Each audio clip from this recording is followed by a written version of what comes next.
Hey, it's Soul with another video. I know it's been a while since I've done an episode of Casual Gold, but hey, I'm back. And I'm ready to talk about the updated auction house coming in patch 8.3. I know it's a couple of weeks late, I apologize for that, but this thing's going through quite a few changes. I'm going to go over some of these, but if I were to just summarize all of this into a single bullet point in the patch notes, I'd probably say something like the auction house has been updated to look good, and it does. It's a lot better than it was before. So we're going to dive right in. Here we go. Basically, I already have it open. Although normally, the very first time that you open up the auction house, right after the patch comes out, you're going to get a certain message, and it's going to read, right-click on items to favorite them. Favorite items appear immediately when you open the auction house. Now, I favorited a lot of items already, and it appears that this whole favorites thing is account wide, so even if I switch to other characters, it's going to show up here. I didn't realize that until it was too late, but oh well. But this favorites menu will pop up as soon as you open up the auction house. Anything that you have seen on the auction house, you can right click it and you can favorite it or remove the favorite, and there's a little star that you can check right here or uncheck it to favorite it. This might already look really familiar to other add-ons such as Trade Skill Master, which I use myself. They and other add-ons use a sort of shopping list where you can save favorite items so you can quickly search for the things that you want and otherwise check prices, see if you want to buy those or sell them or what have you. In this case though, once you have something favorited, it's just right up in your face. It'll automatically run the search and pull everything up just like right over here. Let's see, I have my cursor, cool. So some of these items are going for really cheap. They're only going for a silver or so. You can see the available quantity there. And it's cool because you can see everything on a single page. I didn't see anything about having to scroll through multiple pages. And of course, you can see the total quantity, which also does not need to go through a whole number of pages to look through. So on the back end, there's just a lot of work that was done on the back end to make things a lot more faster and responsive. Now, of course, keep in mind this is the PTR. There are fewer items that are posted here than there are going to be on live realms. I happen to be on a medium high pop realm called Bleeding Hollow over on the US side. Hi guys. So that's going to have a lot more items posted on it, but the initial look and feel that I have from this is that this favorites menu is going to be a favorite among those who want to keep track of items. What's also really cool here on the favorites is that you can see that little green check mark. That green check mark means that you have auctions that are posted there as well. Not only that though, but your auction happens to be the cheapest one that's available at this price point. So as someone who sells glyphs, like I have a number of glyphs that happen to be here, I happen to be selling the least expensive glyph on the market for these, so hence I see this other check mark. There are other glyphs that I think I have posted like down over here where I do not have the cheapest auction posted, and so I don't see a check mark. So it's a cool way to easily see, like I could just kind of like gauge the weather based on my favorites. Ooh, there's lots of check marks. Cool, that means I happen to be selling at a cheap price. Or hey, there's like no check marks. I better pull some of my auctions and repost so I can get back up on the list.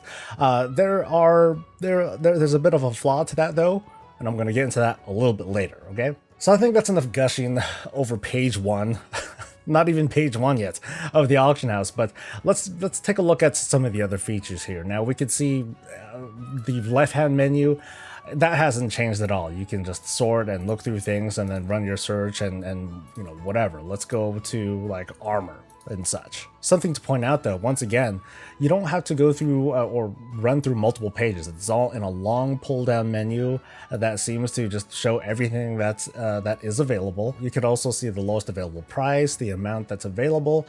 But before we go any further into this, let's take a look at the new filter that was added here too, which is called Uncollected Only, aka do you have the transmog for this yet? So some of you may be familiar with the Collection Shop add-on. It's an add-on that actually I featured it in an add-on video a while back that helps you find transmog. It'll just do a run or a search through your wardrobe and just do some sort of cross-reference and filter out the things that you don't have versus the things that you already have, and show up a list of everything that you can buy on the auction house.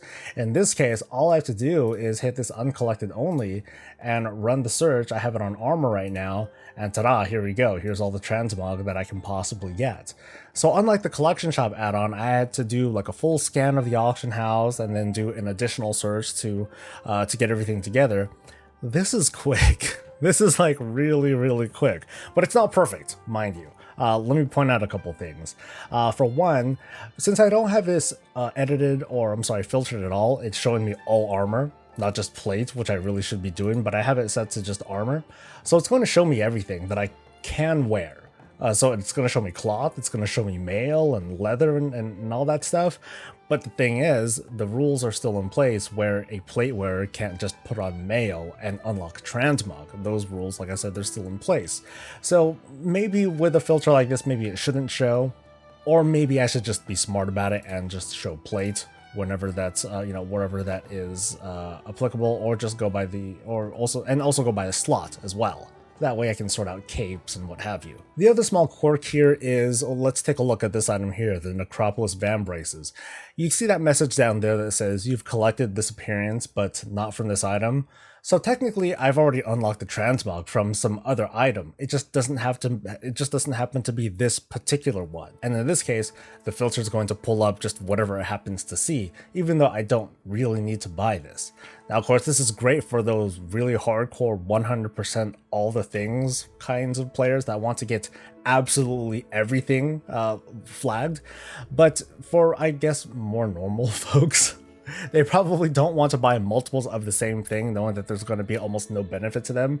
So maybe Blizzard can do something about that. All right, let's get to the actual buying and selling of stuff. Now, I guess we can separate this into two categories, which would be non-consumables. So that would be like weapons, armor, pets, mounts, those sorts of things, versus consumables, such as trade goods, potions, glyphs, enchanting scrolls, things like that. When it comes to the former, the gear and all that stuff, nothing's really changed. I can, go in here to gear. I see that it's being sold for this price. There's only a buyout. There's no bid. It's being sold by this dude named Zapster. Hi, Zapster. And that's it. It's very straightforward. You just buy the thing, not buy the thing. That's it. So that's all that's really involved there. So when it comes to consumables, that's where things get pretty darn crazy. So let's go with potions. Let's go with this battle potion of agility. So we can see here that there are 79 of this particular item, and it's going for like 10,000 gold. And don't pay attention to these PTR prices. All right, they're just crazy. But instead of going through and let's pretend that I want to buy 10 of these particular potions, before I have to go through and find certain posts that sell either individuals in ones, or I can buy them in pairs, or maybe I'll kind of mix and match. Maybe I'll buy 4 here and then 4 here and then another 3, which will give me 11. Well, I'm like, oh, I only want 10, not 11. So you end up buying extra, and that doesn't feel great. In this case, if I just wanted 10 potions, I just punch in 10 potions and I just look, hey, is this price satisfactory to me? Yes.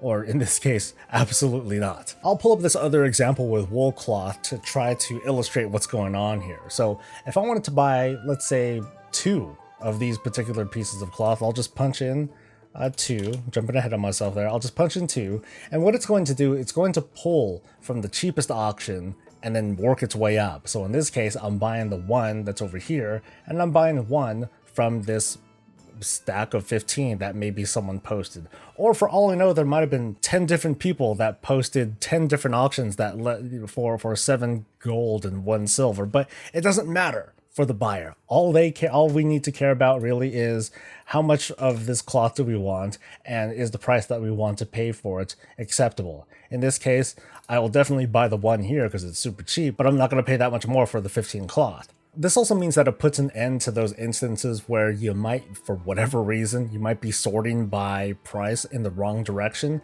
and then you end up buying the most expensive potion on the market instead of what should have been the cheapest. So from the buyer standpoint, this could be huge. Like, there could be 30 or 40 people that are all selling Tide Spray linen. But if this happens to be a price that I want to buy it for, I can buy all 3,000 of this Tide Spray linen with just one action.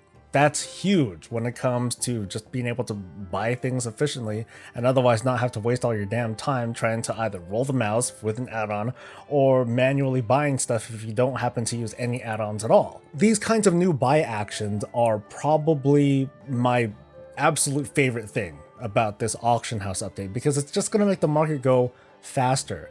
The days of posting auctions at weird prices for in the hopes that you might take advantage of others, for the most part, it's gone. Because as someone who tends to buy stuff in bulk, like for example, if I needed to buy a bunch of linen in bulk, and I will absolutely not pay more than 50 gold per piece of cloth, there could be hundreds of auctions that could be going for under 50 gold per cloth, and with a single click I can select all of that at once. So it basically puts an end to those single stack posts, or any stack posts for that matter. It's really just a matter of how much do you want to sell at what price. So there are people that are going to try and take advantage of it, but it's just so transparent and it's so much easier to understand that I think more casual people will want to join in on the market. More people joining in on the market means there's more people participating in this whole player economy, which means more gold is circulating, which means greater potentials to make a lot of money. There's a critique that I share with others who have been talking about this ever since the announcement that Ian made a couple weeks ago about the idea of last in, first out. So let me try to explain what's going on using this Tide Spray linen as an example. So as you can see right here, there's 528 of this linen that's going for 50 gold per unit. I happen to post, as you can see by the green check mark over there, I happen to post 10 bits of cloth going at 1 silver less. So I'm undercutting this person, which means that if anyone's going to be buying any Tide Spray linen, my linen will go first because it happens to be the cheapest stuff. But now I took that auction out and I moved it actually into this whole 50 gold bracket. So now my 10 cloth is part of this gathering of 538 cloth. Since I'm the one who last posted, I'm still going to be able to sell my cloth first because that's just kind of how it goes. Whoever posts last will have their auctions bought first, even if the price happens to be the same. Now, when it comes to other high ticket items like gear or mounts, those things, they don't fall under the commodities market. This whole last in first out thing, it only applies here in trade goods and consumables. So let's pretend that I happen to be the first person who posted Tide Spray linen at 50 gold, and since then another 500 or so Tide Spray linen was posted. That means my 10 isn't going to sell until the previous 500 was posted. That also means that if anyone else is posted in the meantime, that means their stuff is going to go before mine, thus increasing the likelihood that my stuff just won't sell. Now the solution of course is simple. I did it before. I just undercut it and then ta-da, I'm at the top of the list again. But of course, if someone posts on top of me at the same price, then that means they're going to get their auction sold first. That kind of sucks. So the feeling of being compelled to post or repost auctions, it's really nothing new. And personally, I don't think that this is going to change my posting habits one bit, because the same people who were going to undercut me anyway, they are posting after me. So it really doesn't make a difference, does it? Nothing changes except the fact that the price doesn't change. But this brings me back to what could have been my favorite parts of the auction house, which is this whole favorites menu. Now, again, I can see the green checkbox if I happen to be selling at the lowest price. But here's the problem. Am I really I might be the lowest price, but am I the last person who posted the auction? So seeing the favorites here, these green check boxes, they're a little bit deceptive. They don't quite tell me that my auction is going to sell soon. There could be a lot of people that are going to be able to sell their auctions in front of me. I just don't know it. So it's going to be really hard for me to tell when I should be reposting my auctions or when I should be considering that. Or should I just automatically have it in mind that I'm going to do it? And then of course, there's the matter of how add-ons, if they're able to track that sort of thing at all, or if I'm going to utilize some sort of add-on or system where after a certain number of hours, I just pull most of my auctions and repost them again. A lot of the initial feedback, though, I think has been good, apart from that last in, first out daily, which I talked about. But there's also this persistent demand for a feature called buy orders. So the idea of buy orders, it should be pretty simple. You post somewhere, maybe on the auction house or something, that you want a certain item, like a piece of gear, crafted gear, for a certain amount of gold. You're willing to pay this gold for this item. So an interested crafter, they might see this order, and then they're like, okay, cool, I'll make this. And then they make the item, they fulfill the order, and ta-da, they get gold, the other person gets the item. It's something that's made on demand, and for the most part, this can work. But I also think that introducing buy orders into the economy would affect it in ways that, to be perfectly honest, it's too complicated for me to really predict, but I at least want to bring this up as a discussion point if we wanted to talk about it in the comments.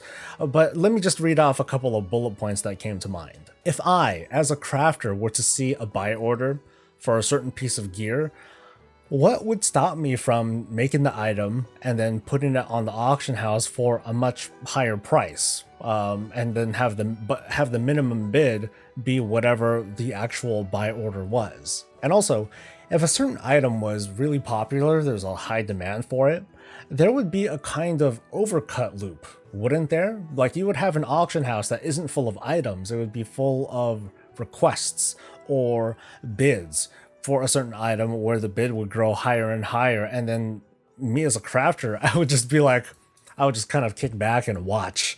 I'd wait for it to get higher and higher and higher until the price, was to my satisfaction, and then I'll be like, okay, cool, it's something that I like, I'll go ahead and sell it now. Buy orders are pretty much like bidding for an item on the auction house, but the item doesn't exist until someone decides to let it exist. But in a nutshell, I think this new auction house is it's a vast improvement over the old one.